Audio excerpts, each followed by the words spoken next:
Fala, meu povo! Estamos aqui em mais uma quinta-feira, reunidos para conversarmos sobre mais um dos temas importantes para as nossas vidas. Bom, hoje vamos falar sobre teatro. Muitas pessoas não acham tão importante, mas de fato é. E, inclusive, hoje temos uma triste notícia, perdemos, nesse meio artístico, o Profeta, um cara que muito contribuiu, para o cenário cultural da nossa cidade e que vinha lutando, com a sua saúde, mas infelizmente não resistiu. Então, é em homenagem a ele também que nós queremos trazer este tema e falar da importância que temos, em tratar deste assunto. Quero desejar uma boa noite a todos que já estão chegando aqui. Nosso cenário de Covid também não é nada fácil, Estamos aí com alguns hospitais já com 100% de ocupação de leitos, outros já quase chegando a isso. Então, mais do que nunca, a gente precisamos nos cuidar, nos proteger e evitar aglomerações, evitar o contato físico. Precisamos ser fortes. Eu sei que muitos já estão cansados, dessa rotina, mas enfim, o que a gente pode fazer? Bom, mas, como eu disse, hoje o nosso encontro é para a gente falar de coisa boa, falar sobre teatro, falar sobre a criação cultural, sobre os desafios que nós temos no cenário atual da nossa cidade, do nosso país, por que não? E também agravado, por essa questão da pandemia. Afinal, os produtores teatrais, estão sofrendo bastante porque não estão podendo fazer as apresentações, que é de onde vem o seu sustento. E, enfim, não sabemos quando poderemos voltar à normalidade, de poder nos aglomerar. Eu sei que muitos estão com saudade das aglomerações. Mas, enfim, temos que aguardar, passar esse momento e ver como será.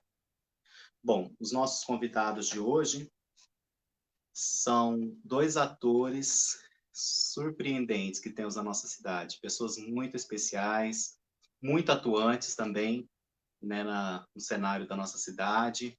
Anderson Lima, olá, que é boa noite. Artista independente. Seja bem-vindo, Anderson. Obrigado. Você que é ator, palhaço, produtor cultural, ou apenas palhaço também. De preferência, palhaço.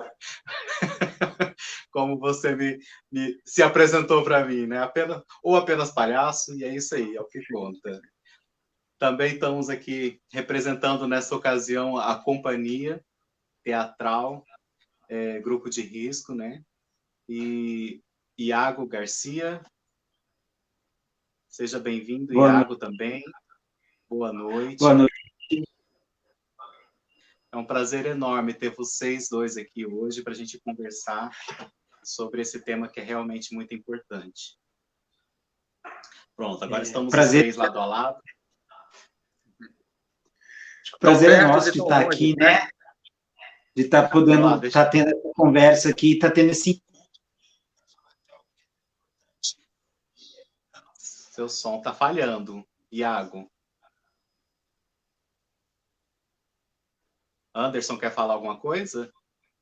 Eu falando assim, então, o Iago é um companheiro aí de trabalho de muito tempo, A gente, acostumado sempre a estar pertinho e agora estamos perto e longe ao mesmo tempo, por causa dessa pandemia aí. Então, de certa forma, é um prazer, momentos como esse, para poder deixar a gente mais pertinho.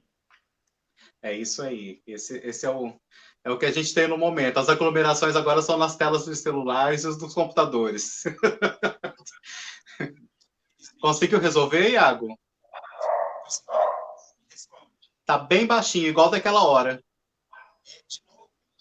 Tenta tirar, fica sem fone, de repente funciona melhor.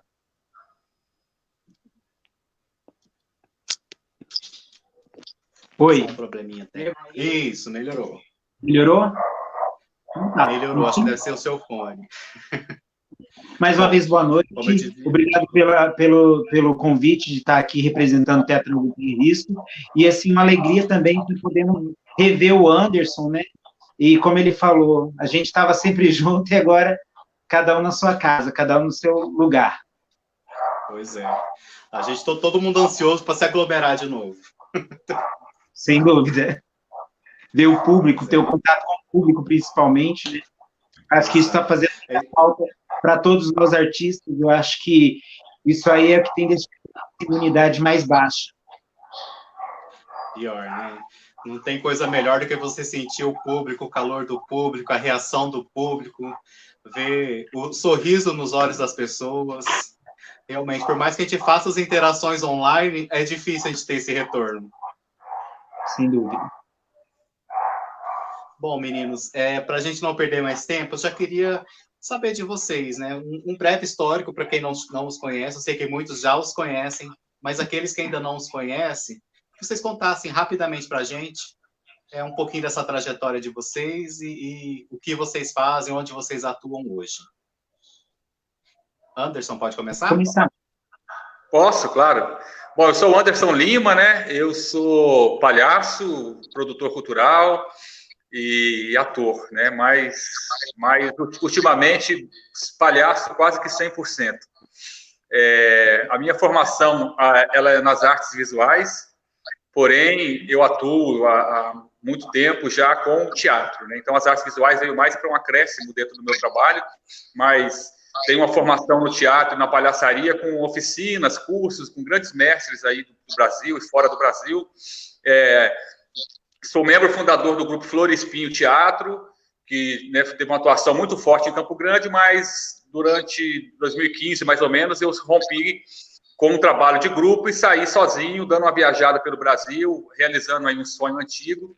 E há 2 anos voltei para Campo Grande e tenho seguido carreira solo por aqui. Sou um dos produtores da Pantalhaços, né, que é um festival de palhaços que discute a linguagem da palhaçaria e traz nomes nacionais e internacionais. Faço em parceria com o Circo do Mato, o grupo de artes cênicas. E estou aí, sempre trabalhando com os amigos, né? O grupo de risco é um grupo bastante parceiro. Basicamente é isso. É isso aí. Iago, por favor, fale-nos também sobre a Teatral. Bom, de você, lógico. Tá bom.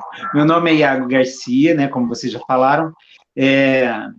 A minha formação, também tem formação em artes cênicas.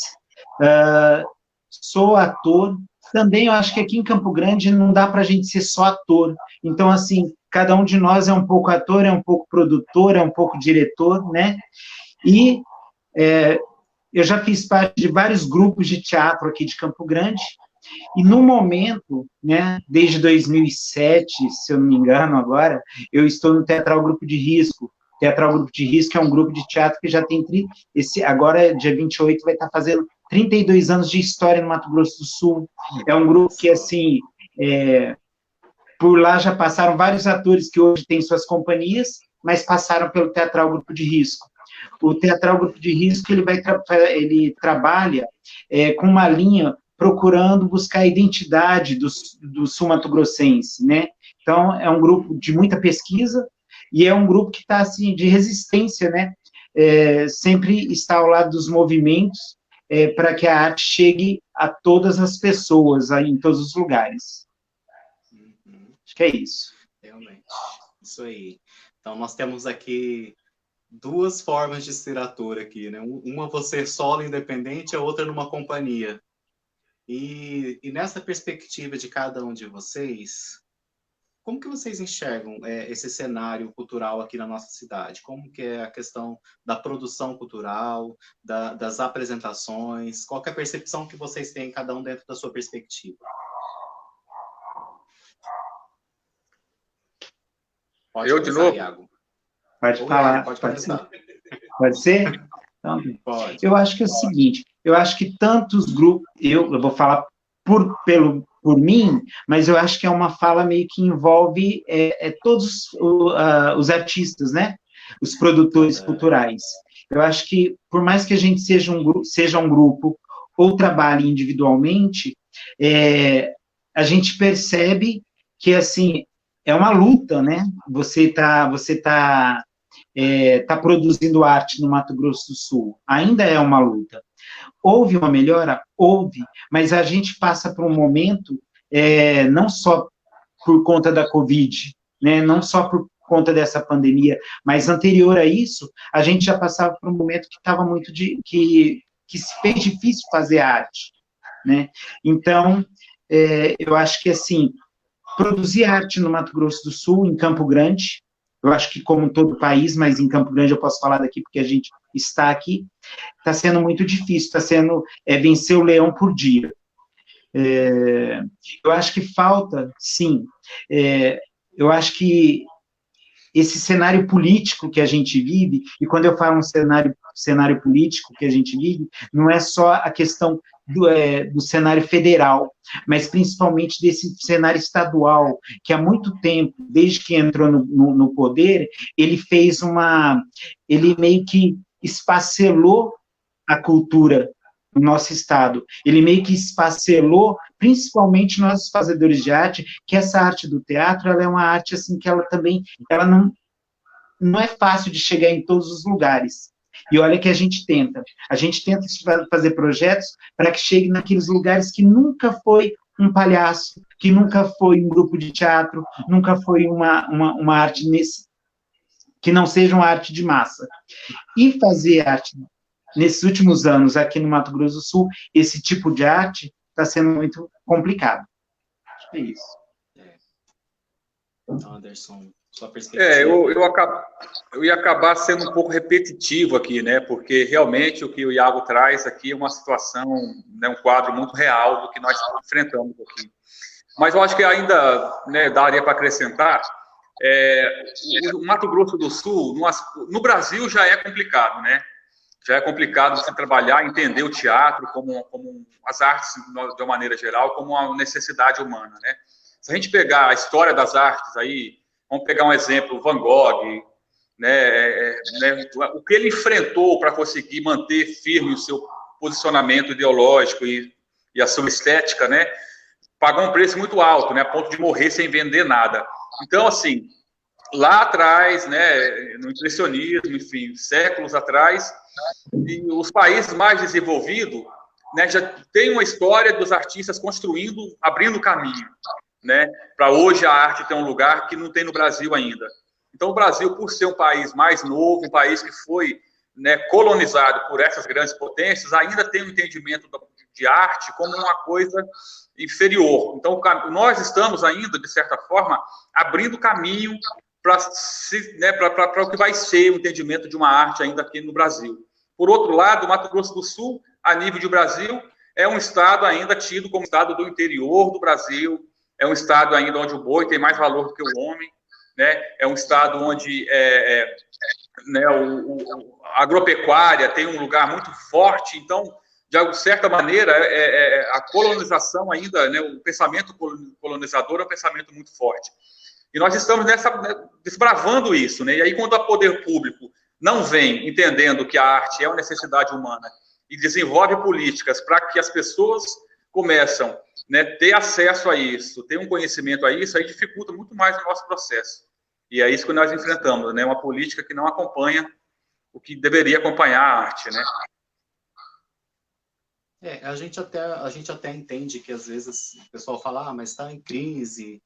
Ok, mas houve momentos em que não estávamos em crise, e ainda assim a gente não vê o olhar, né, do poder público com apreço sobre as artes, né, sobre o fomento à cultura, o proporcionar isso à população, e algumas pessoas até acreditam que isso na verdade é proposital, né, porque de fato a arte ela nos provoca, né, ela faz com que a gente repense a nossa forma de agir, a nossa postura, as nossas próprias crenças, né? E às vezes alguns têm até esse discurso de que fala que essa falta de olhar, né, para a arte seria algo que proposital mesmo.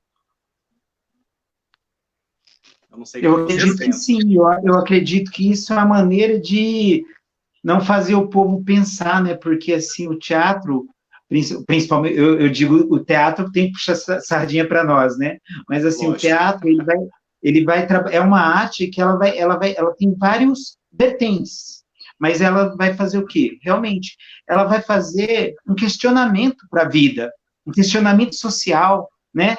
E também vai levar à beleza, né? Essas coisas, elas estão unidas, né? Fazer uma reflexão desse mundo que a gente vive, né? E fazer isso num lugar onde os coronéis ainda comandam e, de repente, tirar o seu gado eleitoral, fica muito complicado. Então, uma assim, ameaça ao poder, né, estabelecido. É uma ameaça ao poder. A educação e a cultura, ela sempre vai estar ameaçando esse lugar do trono, né, que eles estão acostumados. E, assim, eu volto a falar mais uma vez que, antes mesmo dessa pandemia chegar, esse governo que estava aqui, ele já tinha desfeito vários projetos que estavam indo bem. Nós tínhamos projetos legais de circulação pelo interior, né, onde espetáculos de palhaçaria, de teatro, de dança, de música, chegavam em lugares que nunca antes tinha chegado, em assentamentos sem terra, em cidadezinhas pequenininhas, que ninguém via no fim do mundo, mas que nós chegávamos lá. Hoje em dia, não conseguimos chegar. Por quê? Porque falta esse olhar, sim, esse olhar do Estado para a gente. E Estado, a gente fala em todas as instâncias, né? Tanto nacional, estadual e municipal, porque realmente a gente não vê em nenhuma dessas instâncias essa preocupação. Anderson, te interrompi. Não, de forma alguma. Você tem toda razão. Não é? E antes mesmo da pandemia, a gente já vivia o pior quadro. Eu cheguei no Mato Grosso do Sul em 2000. E de 2000 para cá, se a gente for olhar, né, agora eu também estou na frente política do Fórum Estadual de Cultura, né, faço parte dessa coordenação que está em vigência aí. E os levantamentos que a gente faz, que nós fizemos do dinheiro destinado à cultura, nos deixa muito preocupados, porque para onde está indo esse dinheiro? Para onde vai o dinheiro que o Fundo de Investimentos coloca, o FIC? Esse dinheiro a gente não está vendo ele ser aplicado naquilo que deveria ser, que é a difusão das artes, né? Está tudo muito esquisito. Isso já é um dinheiro que já é direcionado para isso, né? Não precisa a gente estar mendigando para ter essa verba, né? É algo que já foi destinado. Mesmo que foi destinado, ninguém sabe onde foi. Não tem uma prestação de contas, né? Não tem uma aplicação na prática, porque os artistas todos aí passando por problemas né? E agora, com a pandemia, piorou tudo. E aí, né, o governo lavou as mãos. O governo do Estado não tem orçamento para esse ano. Não tem nada definido para a gente esse ano. Uhum. Anderson, você até falou que chegou em Campo Grande em 2000. Antes disso, você já atuava também com... Olha, eu tenho até guardado aqui o meu primeiro contato com o teatro, que foi em 1997, a primeira oficina, mas oficina assim, para conhecer, né, técnica. E aí eu fazia um trabalho de teatro como a maioria das pessoas, né? Comecei na escola, e aí fui fazer uma oficina melhor, aí gostei daquilo. Aí quando eu vim fazer arte em Campo Grande, o Teatro Glaucio Rocha, como eu já trabalhava com a mesa analógica, né, já tinha conhecimento de iluminação, o teatro me chamou para fazer um estágio. E aí eu fiquei no Teatro Glaucio Rocha e não saí mais. Fiquei muito tempo fazendo estágio lá, fazendo iluminação para um monte de gente, e aí... Legal. Fiquei nessa vida. E nessas estradas da vida aí, como que você avalia esse público nosso aqui em Campo Grande? É muito diferente de outros estados? Eu sei que você já falou da questão da cultura do boi. Sim, é diferente. Eu tenho uma busca e uma paixão muito grande pela rua, né? Então, eu estou sempre trabalhando na rua, pesquiso muito a rua. Quando eu saí do Florespinho, no sentido de trabalhar sozinho, eu, né, fui viajar com uma Kombi e preparei essa Kombi para levar cinema e o meu trabalho de palhaçaria, de circo, né, para os lugares. Eu tive experiências assim de rodas que eu fiquei surpreso, porque eu falei, cara, como é que eu vou dar conta dessa roda? Pelo tanto de gente que parou para ver, que parava para ver. E às vezes, assim, por exemplo, o Nordeste tem uma situação de uma identificação com um artista de rua, por mais que eu trabalhe uma linguagem diferente, que eu não trabalho com um palhaço mudo, né, com a palhaçaria muda, só do gesto do corpo, e o humor brasileiro, sobretudo do Nordeste, é um humor muito calcado na palavra, por mais que pudesse haver uma estranheza, mas o elemento universal, que é o riso, né, ele é muito bem aceito e tem um desenvolvimento muito mais abrangente na roda do que no Mato Grosso do Sul. Quando eu voltei para Mato Grosso do Sul, com esse mesmo projeto do Combinado, eu fui no distrito chamado Pontinha do Coxo, aqui no estado, perto de... Ai, meu Deus do céu, como é que é o nome da cidade lá? Fugiu. Aparecida Taboada, se eu não me engano, é um distrito de Aparecida ali. E aí os caras chegaram de cavalo, assim, chegaram a cavalo, desceram dos cavalos, assim, para poder ver, coisa que nunca apareceu lá mesmo, nunca teve, todo mundo, ele falou, nunca vi uma coisa dessa. Então, essa cultura do homem pantaneiro, né, ela é uma cultura que parece que o coronel, é muito forte, o jeito de falar com o peão, parece que oprime muito, e quando a gente chega para apresentar, há um resquício dessa forma, parece que, né, de obediência, que deixa a plateia mais fria, que deixa as pessoas um pouco mais inseguras, se pode rir ou se não pode, segurando o riso ali, que é muito característico do Mato Grosso do Sul. Eu falei do interior, mas a capital também, ela tem um pouco eu diria assim, um resquício de repressão, né, que dificulta um pouco ainda a abertura para se entregar mesmo à contemplação da arte. Eu acho que isso não é só para arte, não, sabia? a minha avaliação pessoal. A cultura do boi é o chicote, né, cara? A gente acostuma com esse estalo do chicote, então parece que isso reverbera na sociedade de alguma forma, né? Temos que libertar esse povo disso, gente, pelo amor de Deus. Iago, sua percepção, não sei se você também tem essas experiências de outros lugares, não sei se você é daqui de Campo Grande, de Campo Grande? Não, eu comecei a fazer teatro aqui em Campo Grande, eu sou do interior do estado, né, sou da cidade de Ivinhema, mas eu comecei a fazer teatro aqui em Campo Grande. Bom, legal. Eu quero, primeiro quero rasgar uma seda aqui pro Anderson, tá? Só falar que, no momento, eu vi o espetáculo do Anderson, o Casamento, e eu acho que o Anderson, ele acertou muito. Eu, quando vejo o Anderson fazendo o Casamento, toda vez eu me emociono e toda vez eu me divirto muito, viu, Anderson? Seu espetáculo tá lindo. Fora Obrigado, agora falar dessa questão do público. Eu quero puxar por duas vertentes primeiro. Por uma vertente primeiro, aliás. Primeiro, o público aqui em Campo Grande e no interior do estado, a gente às vezes fala assim, eu não gosto de teatro, eles falam eu não gosto, ou eu não preciso. E o que eu costumo dizer é o seguinte, eles não sabem que eles precisam. Porque quando eles começam a ver, apesar de ter nesse primeiro momento esse distanciamento, esse estranhamento, como que esse cara está chegando ali e tem essa audácia de parar na rua, parar numa praça e começar a se maquiar e começar a brincar com as pessoas e fazer um espetáculo ali, como tem essa audácia, né? Aí, primeiro momento, ele fala, eu não preciso disso, e fica meio distante. Mas depois, geralmente, eu sempre tive boas experiências com isso, todos os lugares que a gente vai, tem esse primeiro estranhamento, mas depois esse público fica encantado com o fazer artístico, com essa arte. E esse público, como eu disse, às vezes eles não sabiam que eles precisavam de teatro, que eles precisavam de arte. Às vezes eles só pensavam que eles precisavam do chicote. E não, quando eles começam a ver e ter essa descoberta, eles começam a perceber, sim, isso me faz falta, mas para saber que faz falta, precisa ter. Entende?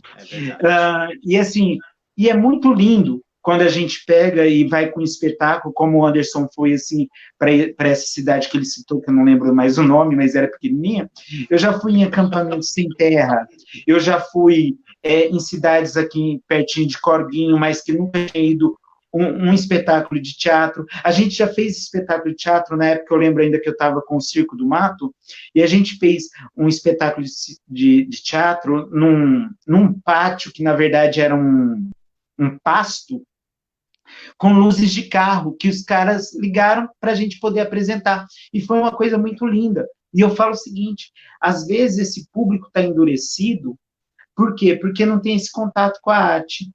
E esse tipo de arte, principalmente esse que sai do seu lugar quando a gente sai do teatro, né, quando a gente sai do nosso espaço e vai para outro espaço, é um lugar que, assim, não é um lugar de, como fala, aqui eu estou confortável, mas quando eu vou lá para a rua, eu não estou mais confortável.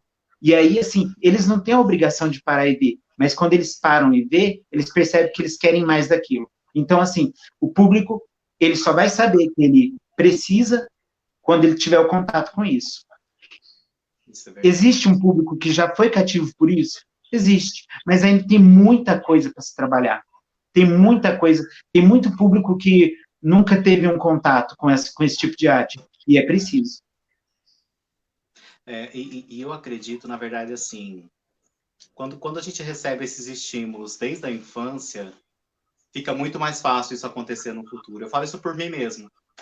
Na verdade, assim, eu estudei toda a vida em escola pública, mas graças a Deus, assim, eu tive muito incentivo desde criança. Inclusive, eu estava me lembrando, né, da minha primeira atuação em teatro, na verdade, e ganhamos o prêmio, inclusive, quando tinha a USP, eu estava, acho que na 4ª série. A gente fez um teatro, né, que era eu não lembro exatamente, eu sei que tinha um circo, era um bombeiro que apagava um incêndio no circo, um negócio assim. Enfim, então, assim, eu percebo, assim, olhando para a minha trajetória, né, que desde criança, desde a 4ª série, por exemplo, eu já estava participando em festival da USP, quando existia USP, e ganhando prêmios, né, então realmente, assim, acho que isso é bem legal da gente ver que o incentivo desde a infância gera em nós essa necessidade que vocês falaram, que a gente tem, né, de estar, por exemplo, nossa, gente, eu não vejo a hora de poder visitar um museu, de poder ver uma apresentação de teatro, uma apresentação de balé, porque são coisas que realmente, assim, nos renovam o espírito, nos fazem repensar, né, a nossa postura, a nossa cultura, nos fazem nos identificar, né, faz parte da nossa construção de identidade. E qual que é a percepção que vocês têm? Hoje, isso realmente, assim, a minha visão é essa, que a gente não... Oi? Deixa eu só falar uma coisinha, aproveitando essa pergunta, só interromper um pouquinho, tá?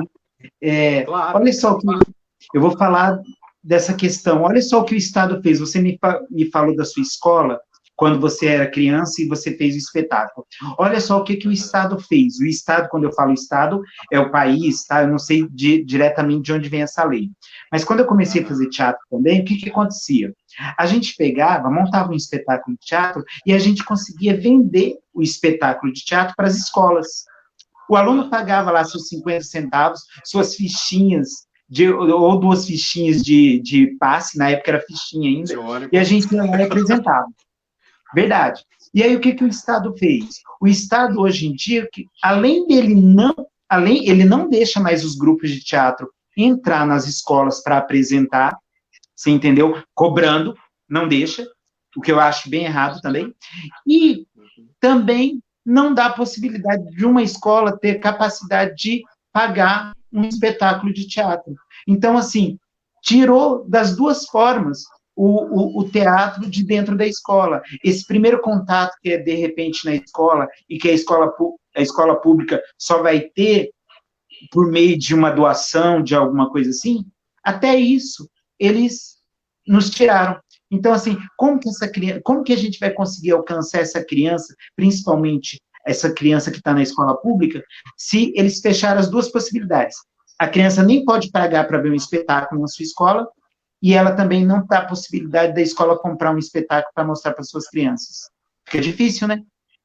Fica difícil. E isso que você está falando, na verdade, reflete, porque, na verdade, assim, é a sustentabilidade de todo um ciclo. Né? Por exemplo, essas crianças que hoje estão crescendo sem esse estímulo, certamente vai ser muito mais difícil a gente convencê-los a consumir a arte, a apreciar a arte, do que crianças que realmente são estimuladas. Né? Anderson, sua percepção? Eu acho que tem uma coisa por trás disso, que é uma coisa muito... talvez grave, né? Eu vou usar essa palavra, grave. A arte, ela trabalha no plano simbólico, né? A gente trabalha com o plano simbólico, né? E leva a uma outra reflexão, leva a uma outra comunicação, né? Para as pessoas. uma pesquisa, né, uma comunicação que tem um tempo, a gente não monta um espetáculo de um dia para o outro, a gente define um tempo, um tema, esse tema a gente vai pesquisar sobre esse tema, a gente vai pesquisar corpo, voz, enfim, uma série de trabalho em cima. E hoje, nós estamos vivendo uma situação, né, com esses avanços tecnológicos, que está tendo lugar para todo mundo, por exemplo, o TikTok, algumas coisas assim, que ela muitas pesquisas e controle, inclusive o Trump está lá apavorado com o TikTok, querendo tirar ele dos Estados Unidos, pelo controle que esse aplicativo tem em cima das pessoas, né? O controle sobre dados que ele tem. E vai formando um gosto de uma coisa que não qualquer um pode fazer. Então, por que é grave isso? É grave porque o lado das emoções, da sensibilidade da comunicação vai se padronizando num determinado patamar, né, de uma coisa que talvez você colocar um Chaplin hoje perto de um... Eu esqueci até o nome do menino, que é famoso no TikTok aí, enfim, né, eu esqueci o nome dele, né? Então o gurizão está fazendo uma fama, né? Ele fica falando com as meninas, oi, você vem sempre aqui, quer dizer... que tipo de sensação, que tipo de sentimento futuro a gente vai dialogar, né? Então, como é que vai ser o nível de sensibilidade para as artes se a gente tira a possibilidade das pessoas terem um conhecimento, terem acesso ao tipo de emoção, o calor que o teatro, a partir dessa pesquisa de luz, som, corpo, figurino, provoca no ser humano, né? A gente tira isso dele e oferece essa outra coisa de maneira gratuita, ou de maneira que, né, livre, né?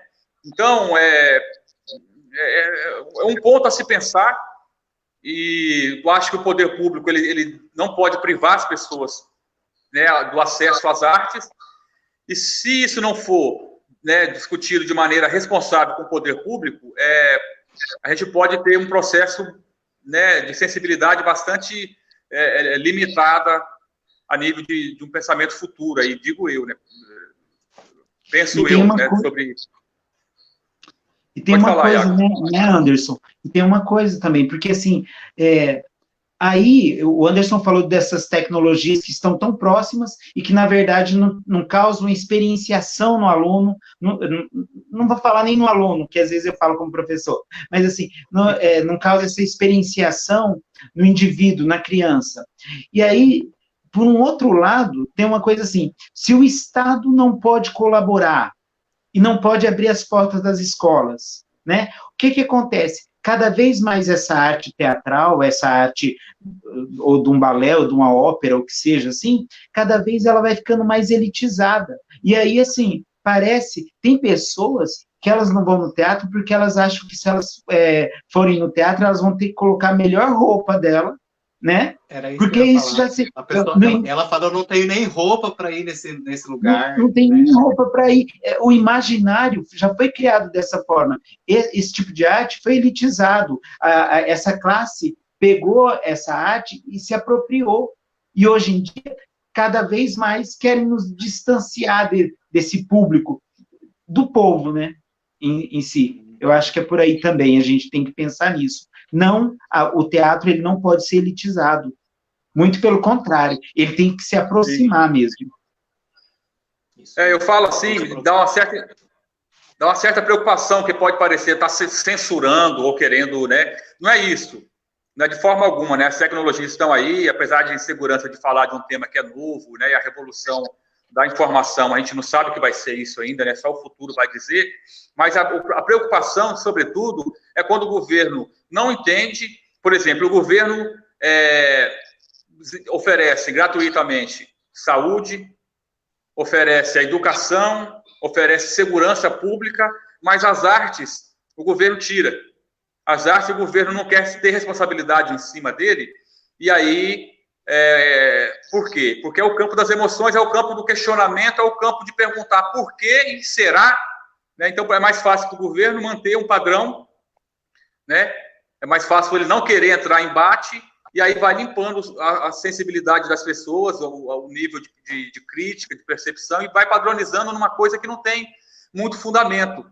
Então é só por essa, né, esse questionamento. E aí, de fato, o teatro, às vezes, pode parecer mais erudito, vai chegar ou a arte vai chegar de uma forma muito elitista, como o Iago está dizendo, porque vai ficando sempre reduzido a um número de pessoas que já conhecem, que vai podendo levar seus filhos, né, vai podendo levar seu nicho de pessoas ali, e vai se transformando sempre para um lugar pequeno da sociedade, né? E nisso a gente... Eleitoral, né? Esse ano eleitoral, a gente precisa estar atento a quem realmente valoriza, né? Para poder escolher corretamente quem vai nos representar, né? Pois é. E nessa questão do público, tem uma coisa ainda mais, que é assim, que uma coisa vai puxando a outra e a gente vai lembrando e vai comentando, né? Mas, assim, tem uma coisa ainda maior, que é assim, às vezes a gente fala assim, mas Campo Grande tem público para teatro? Será que tem, né? Daí a gente questiona isso. Só que daí quando a gente vê as grandes produções, né, que vinham para Campo Grande, né? O que acontece? Existia um público da elite que ia lá, mas será que eles iam para ver realmente arte? Ou será que eles iam para serem vistos indo ao teatro? Então, tem toda essa coisa no imaginário, não só do povo, da pessoa que é da classe proletária, mas também da classe que está ali um pouquinho mais acima, da burguesia, que também, às vezes, eles vão ao teatro e eles são os menos tocados, porque eles não vão ver uma obra de teatro, eles vão para serem vistos no teatro. Vão tirar foto e postar no Instagram, nas redes sociais. Exatamente. Então, tudo isso é uma grande provocação e é uma coisa que os grupos de teatro aqui de Campo Grande, por exemplo, têm espetáculos maravilhosos, têm espetáculos assim de uma sensibilidade, de uma crítica, de uma reflexão, né? E assim, e às vezes não são tão prestigiados nem por essa elite que vai lá ver as grandes produções, porque elas não querem ver teatro de verdade, elas estão querendo ver outra coisa. Estão querendo ser vistos. Exatamente. Bom, deixa eu limpar o veneno. Bom, gente, vou aproveitar o gancho do nosso público, dar um oi para o pessoal que está nos prestigiando aqui, o nosso público nesta noite. Gente, boa noite aí, Nice, seja bem-vinda. Márcia Gomes, boa noite. Esley, a Ives Osmarina, boa noite. A Pri Sampaio também já passou, deu um joinha para nós aqui. A Fabiana Abacu, boa noite. Renato Pires, Milena, boa noite. Iara, Paulo Porto. Gente, o espaço é aberto, mandem perguntas, podem participar com a gente aqui. Considerações, colocações. Deixa eu ver se tem alguém que participou já aqui também. Temos aqui o Lubigatão Rios. Queridos amigos, a arte existe porque a vida não basta. Viva o teatro e o circo. Lu, queridona! Lembrando que a Lu é uma das fundadoras do Teatral Grupo de Risco. Isso aí. Mas o Teatral vai fazer 32 anos, era fundadora? Como assim? Ela tem mais de 30 anos? A Lu é uma fundadora do Teatral. Vamos entregar as pessoas. A Lu é fundadora do Teatral, é uma das diretoras da Princesa Engasgadas, ela me dirigiu no espetáculo. Aliás, agora a gente está com outro espetáculo também, que é Os Navegantes, né? E a Lu é uma grande atriz, e diretora e produtora. Um beijo para você, Lu. A Lu é uma grande inspiração, viu? Eu sou apaixonado por essa mulher. Ela tem um olhar na fotografia, ela é maravilhosa. Uma sensibilidade demais. Beijão, querida. A Anice aí mandando boa noite para nós. Boa Robson noite. também fez uma colocação aqui. A pandemia e o isolamento escancarou a necessidade visceral de arte e do teatro em nossas vidas. Realmente, o pessoal nunca valoriza, mas agora nesses isolamentos da vida, tá todo mundo lá procurando no YouTube para assistir as peças, para assistir os stand-ups. Então agora o pessoal está vendo o valor que a arte tem, os músicos para fazer suas lives. Então, exatamente, aparecendo Deus, né, a arte, assim, as pessoas esperam ter uma necessidade, né, há quem diga, né, quem acredita, espera ter uma necessidade para poder reforçar a sua fé, né, a arte está aparecendo essa coisa, assim, né, agora que os escritores estão tendo livros mais lidos, né, os acessos da Netflix, de filmes, enfim, todos os meios de produção artística está tendo um acesso como nunca, né? Eu espero que quando que acabar isso tudo, o teatro lote, as pessoas vão lá, hein, façam fila para ver tomara, a gente. Né? Todo mundo, vamos aglomerar, meu povo. Ai, ai. Gente, mas eu acho que assim, ó, os festivais, o financiamento, os investimentos públicos, os patrocínios privados também, eu creio que estes sejam os maiores desafios que os artistas sempre enfrentam. Não é de agora. É conseguir financiar, é conseguir se manter criativo, se manter atuante, se preparar e ainda ter que se preocupar em como pagar as suas contas.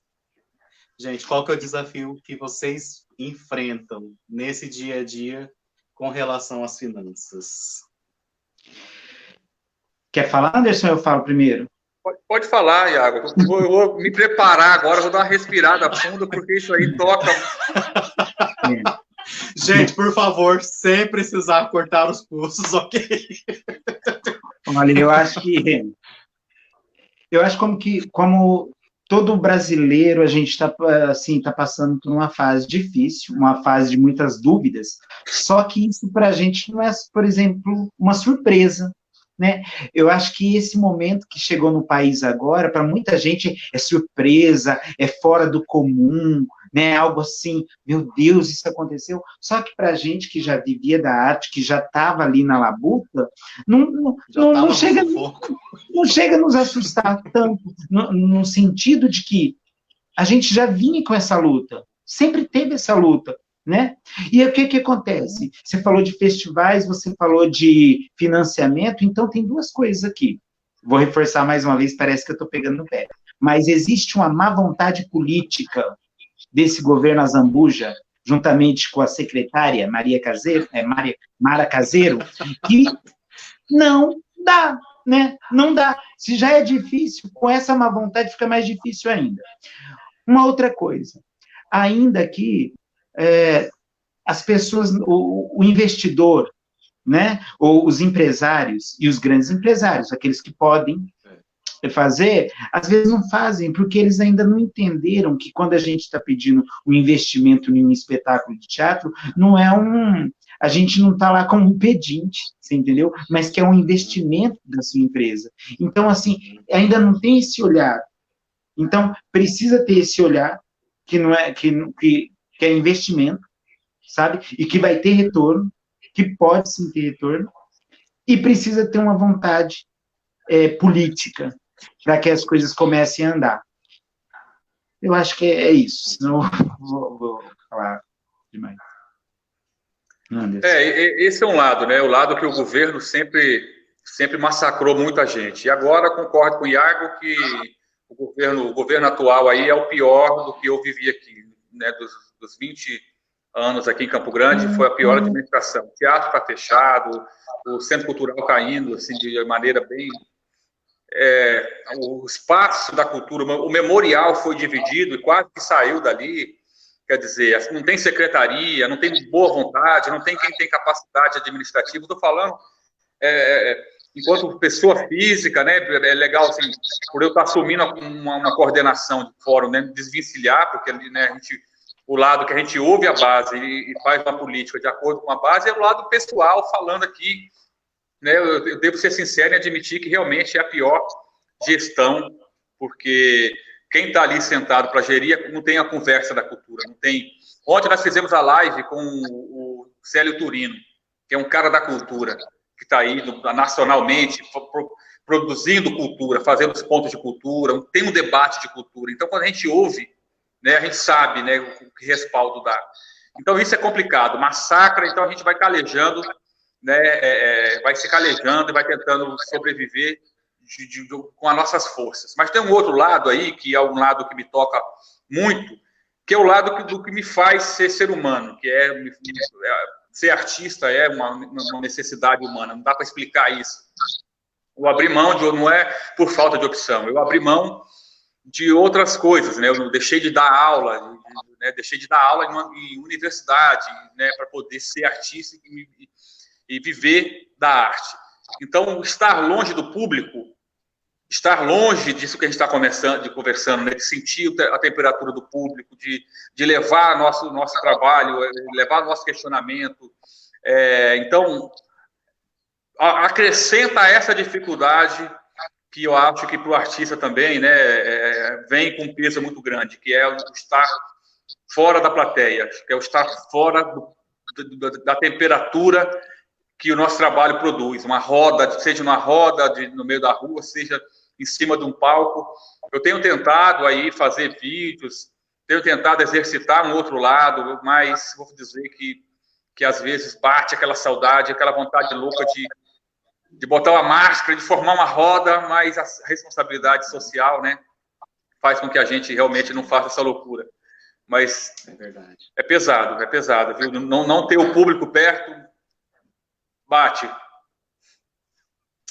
Eu também percebo esse peso que traz, né, esse afastamento e essa necessidade que o ator, o artista em geral tem, né, de estar em contato, de ter essa resposta do público. Iago, você ia falar? Eu não queria falar isso que o Anderson falou, vai me fazer voltar um pouquinho, mas só para pegar um gancho. Essa primeira necessidade que a gente tem, eu falei que o público, às vezes, ele não sabe o que ele precisa, né? Não sabe que ele precisa de arte porque até então ele não tinha contato. Esse foi o nosso erro, viu, Anderson? A gente teve o contato com a arte e a gente precisa, é a nossa primeira necessidade, eu acho, é a arte. Então, é isso que nos move primeiramente, e é isso que às vezes nos deixa também tão fragilizado diante dessas situações. Exato. Por exemplo, os pais em casa, eu sou capaz de apostar, assim, minha mão direita, que 95% ou mais dos pais que estão em casa agora trancados na quarentena, com os filhos, eles recorrem à arte para ajudar a educar os filhos deles e segurar a onda. Ou seja, um desenho animado, é arte, ou seja, um filme, mas eu sou capaz de apostar minha mão direita que 95 ou mais, que no mínimo 95 das pessoas recorrem ao trabalho artístico para ajudar na conduta, na educação dos filhos. O que as pessoas não têm consciência, talvez ainda, é o tipo de educação ela está dando para o filho dela. Quando ela coloca um desenho animado, quando ela coloca o filho dela para assistir e ajudar o tempo dela livre ali diante de um youtuber, seja lá o que for, é que isso está fazendo um cidadão. Isso está ajudando a educar um cidadão, às vezes, mais tempo do que o próprio professor. Né? E aí, a condução, quando falar, não gosto de teatro, não gosto de arte, olha, há uma investigação muito grande que precisa fazer em cima de uma afirmação dessa. Porque a arte, ela está inserida no meio, no nosso desenvolvimento humano. Ai, perdão. Até tossi aqui. Muito grande, né? Isso aí Deixa cada um na sua casa. Estava engasgado aqui.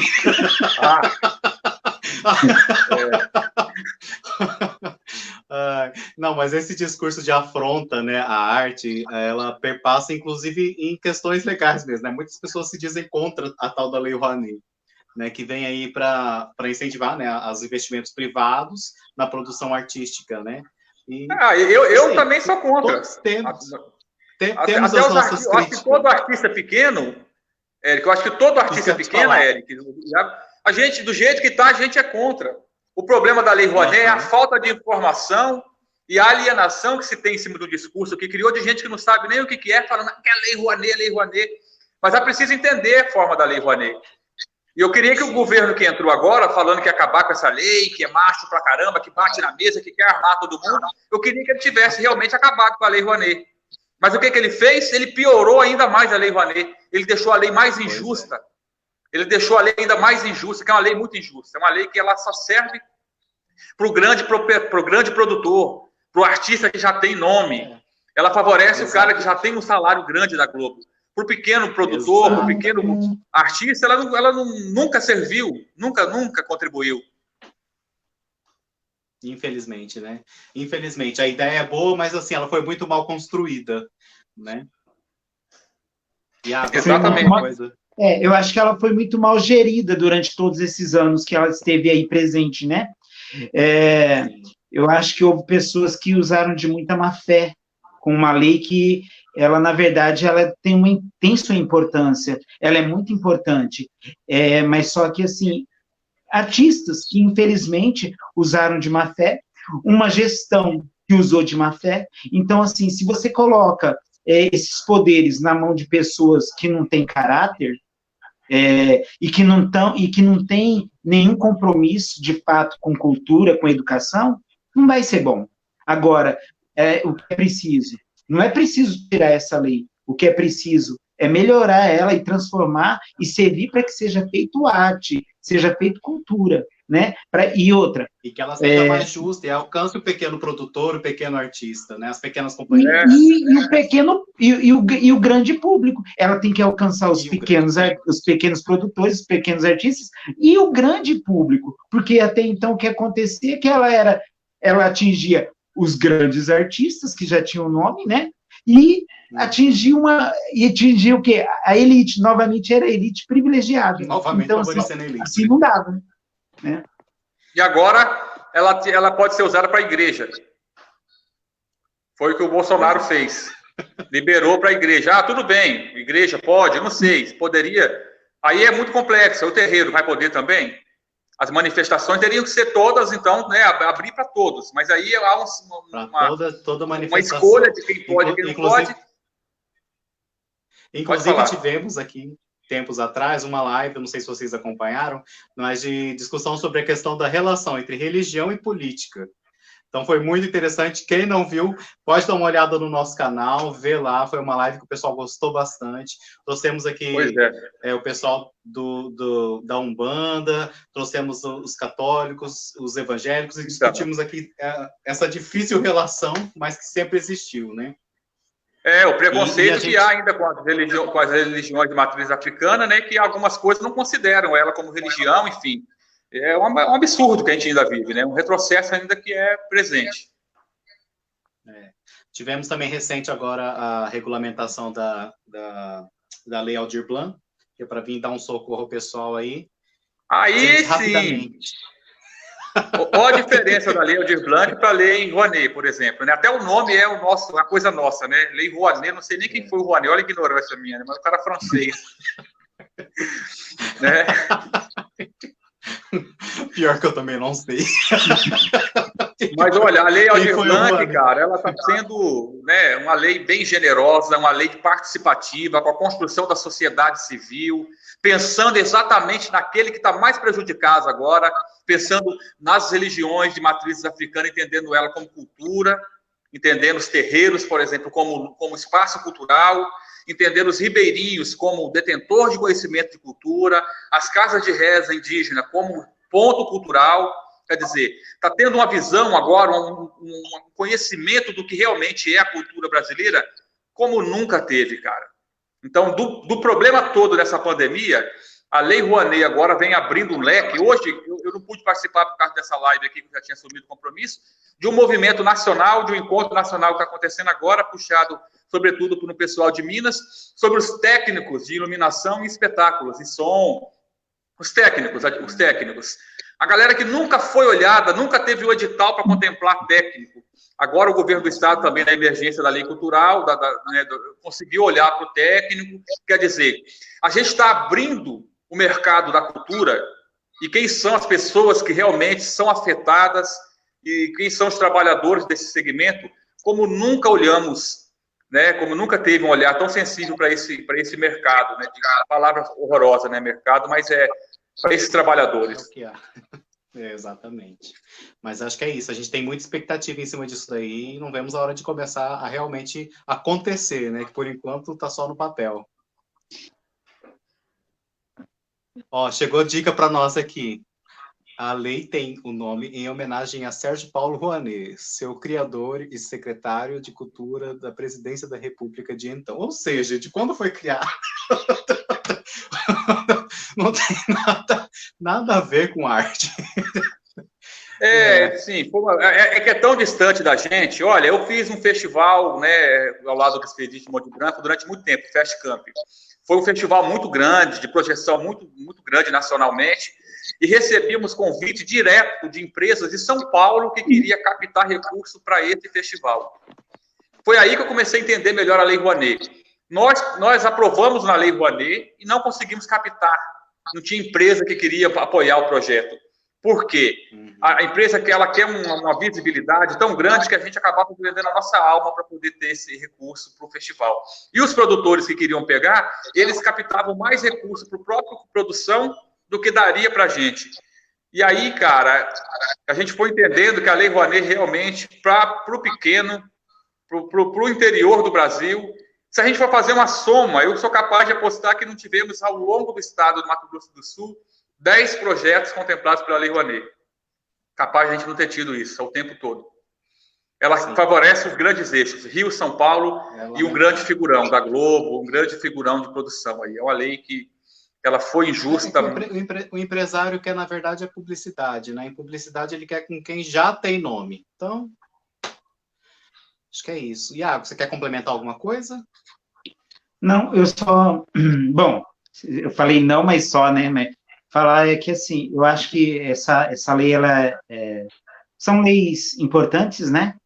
Só acho que ela tem que ser, assim, nesse momento, que se fala em emergencial, as pessoas precisam agilizar mais, e quando eu falo isso, mais uma vez eu estou falando desse processo burocrático das coisas que acontecem na cultura.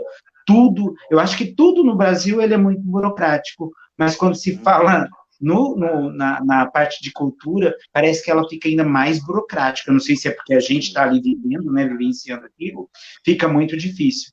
Então, assim, se é emergencial, secretária, quem está fazendo isso, por favor, né, precisa de agilidade nisso, nas coisas.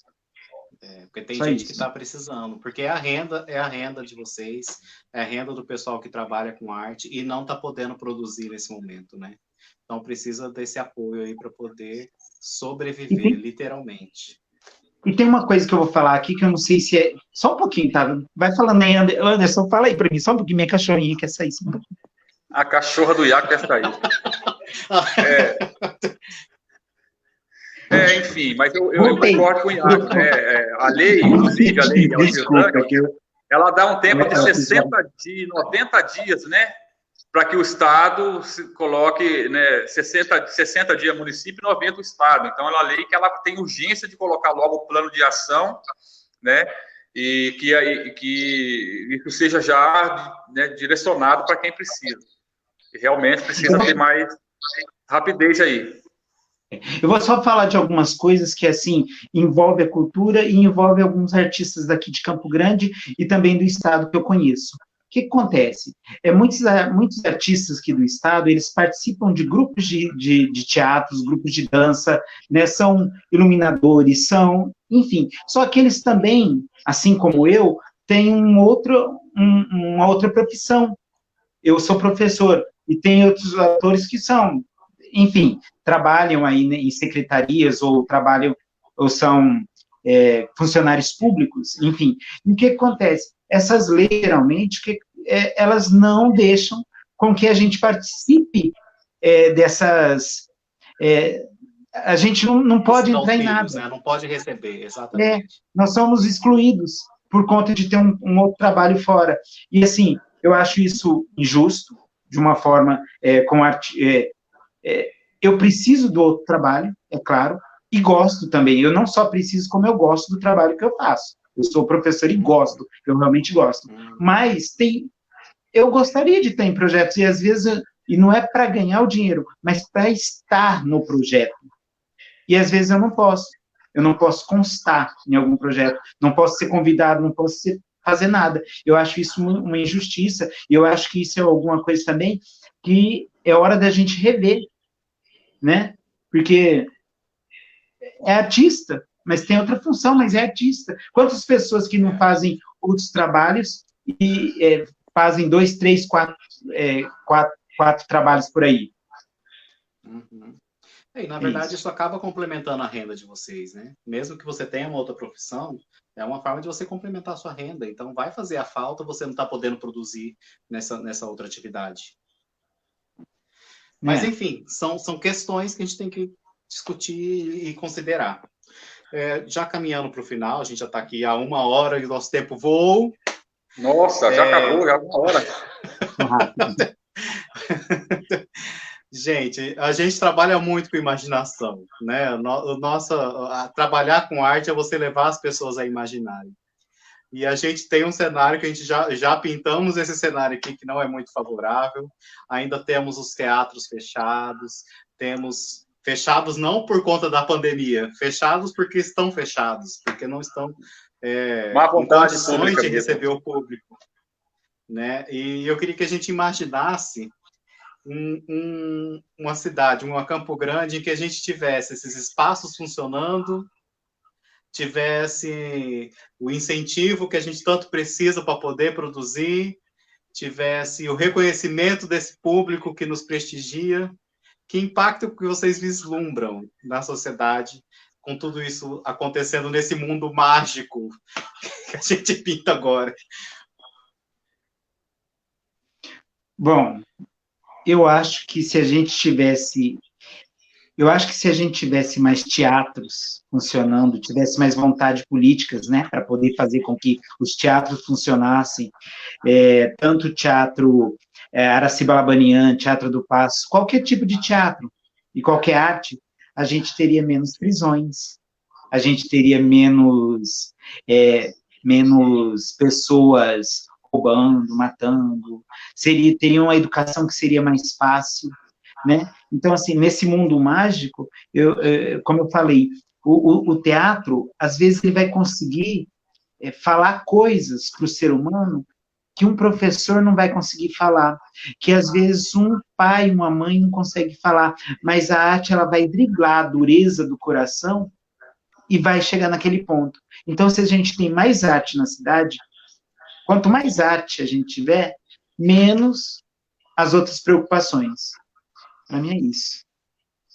Eu tive um professor, fiz teologia também, além da arquitetura, e ele falava que o conhecimento, quando ele bate na cabeça e fica na cabeça, ele não tem condições de transformar. Mas se o pensamento ele vem na cabeça e desce para o coração e ele emociona, aí a pessoa transforma a sua atitude, ali a pessoa se transforma. Eu acho que a arte também tem esse papel, né? Porque ela trabalha com a nossa emoção. Então, ela traz aquele conteúdo de informação, ela nos emociona, e por isso ela tem esse poder tão lindo de transformar as pessoas, né? Anderson.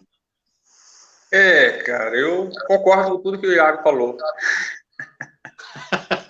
Assina embaixo.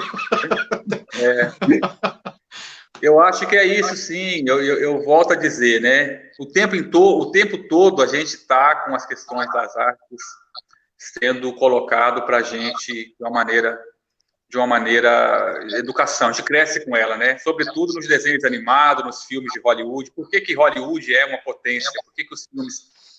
E aí a arte educa tanto que o grande capital permite o que é a ser popular e o que não é popular. Não é que as pessoas gostam. Uma pessoa que nunca ouviu uma música clássica na vida, uma música erudita, né, seja um romantismo, barroca, uma música, ela não vai gostar ou vai ter estranheza naquilo, pode demorar um pouco mais para gostar. A pessoa que nunca viu um espetáculo de teatro, eu vou colocar a minha profissão, palhaço. Quando fala em palhaço, a primeira coisa que vai vir no imaginário popular das pessoas talvez seja o Bozo, né? Talvez seja esse estereótipo, o patati patatá. Patati patatá e o Bozo não são palhaços. Eles não são. Eles são apropriação de um arquétipo que foi criado no imaginário. Eles são símbolos, né, de um lugar maior, de um símbolo maior que é o palhaço, né? E não há conhecimento. As pessoas não sabem, por exemplo, palhaço é coisa para criança. Não. Tem espetáculo de palhaço muito pesado, que adulto só vai poder ver, e são pesados. Aí o palhaço vai fazer todo mundo rir, tudo também, mas não só rir. vai meter o dedo na sua ferida. Tem um palhaço, ele mora na França, mas ele é espanhol, que é o Léo Bassi, que ele mexe com a religião, ele questiona a religião, ele entra na igreja, no teatro, como um papa, falando, perdoe por todas as atrocidades, todas as denúncias que já fizeram contra nós, por todos os abusos da pedofilia, e vai trazendo dados pesados. Quer dizer, então essa educação que nos permite, é a educação de uma arte alienadora, basicamente, uma arte que leva para um lugar mais, né, de um comércio, e aí vai moldando a cultura das pessoas, o gosto das pessoas por um determinado só lugar artístico. Se fosse diferente, né, se a arte tivesse tanto investimento como a educação tem, nós teríamos pessoas abertas às sensibilidades de outras linguagens, e aí sim, teríamos mesmo menos pessoas na cadeia, teríamos menos crime, violência, menos depressão, menos um monte de coisa. Não tenho dúvida disso. Com certeza. Tem uma fala do Molière, tem uma fala do Molière que ele diz assim, Anderson, né? Você sabe, claro, mas é porque você falou do palhaço que atinge a ferida, e o Molière diz assim, rindo-se, castiga-se a moral. Então, assim, às vezes o palhaço, ele é fundamental mesmo para botar o dedo na ferida. Sabe quando a gente faz um espetáculo de teatro, que a pessoa vai lá rir, mas é aquele riso com gosto de soco no estômago? Então, tudo isso a arte, ela faz, ela emociona. O riso, o riso, ele é um fator de controle social, desde de longa história. Tem um Bergson, filósofo, né, o Henry Bergson, o livro chamado O Riso. Ele descreve ali coisas fabulosas sobre o riso. Não é à toa que tem aquele grande lance, né, pão e circo. Né? Nero, desde de Nero já sabia como controlar as pessoas. Que tipo de controle de riso que vai dar para segurar o público junto com ele. Porque se libera os palhaços, galera do céu. É uma revolução tão grande.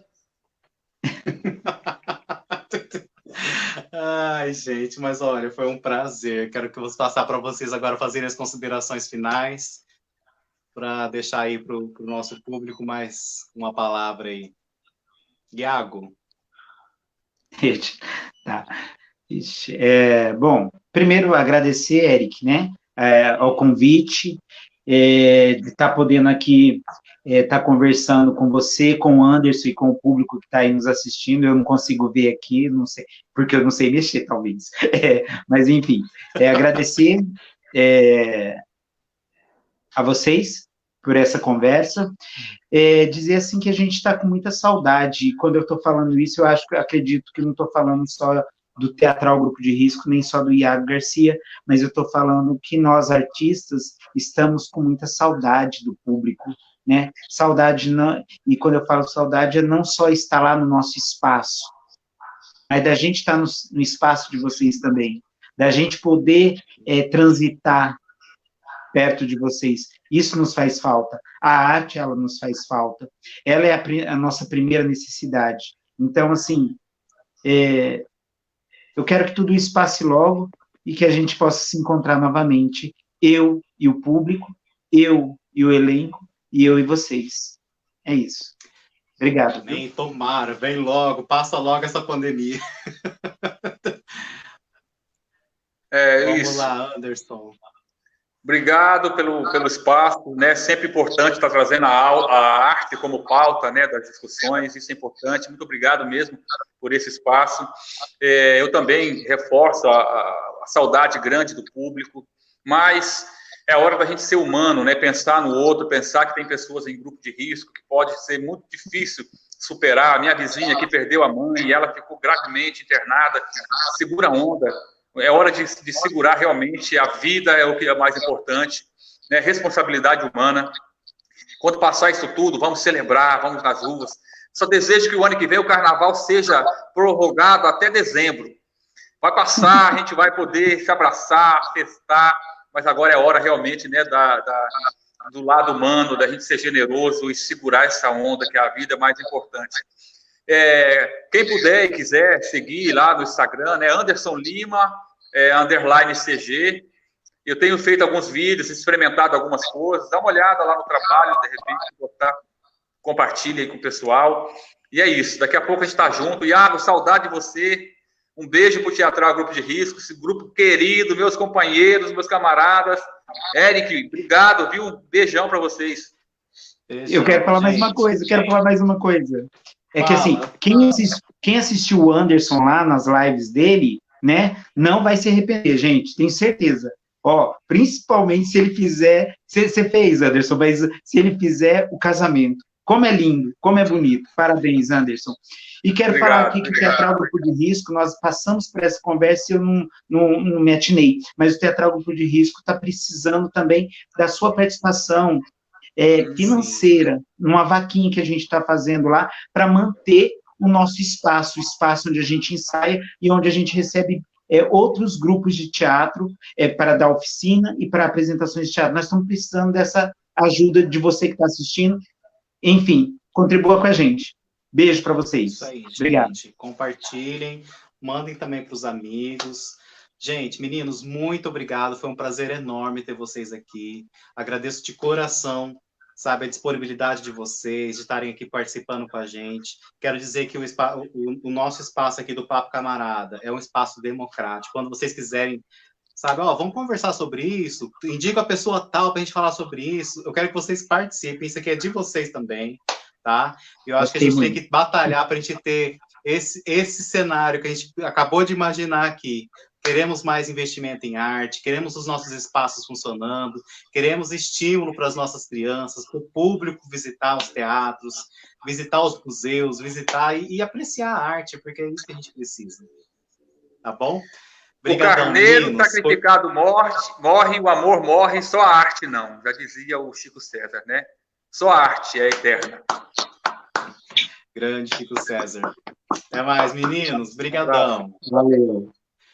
E eu quero a gente ainda, compartilhem o nosso vídeo, assistam os demais, os outros vídeos que já passaram, compartilhem também a corrente lá, né, a vaquinha que o pessoal da companhia teatral, o Grupo de Risco está fazendo. Outras companhias também têm feito vaquinhas para se sustentar. Gente, esse é o momento que todo mundo tem que se ajudar. Vamos participar, vamos comprar as rifas, vamos participar das vaquinhas, porque o pessoal precisa.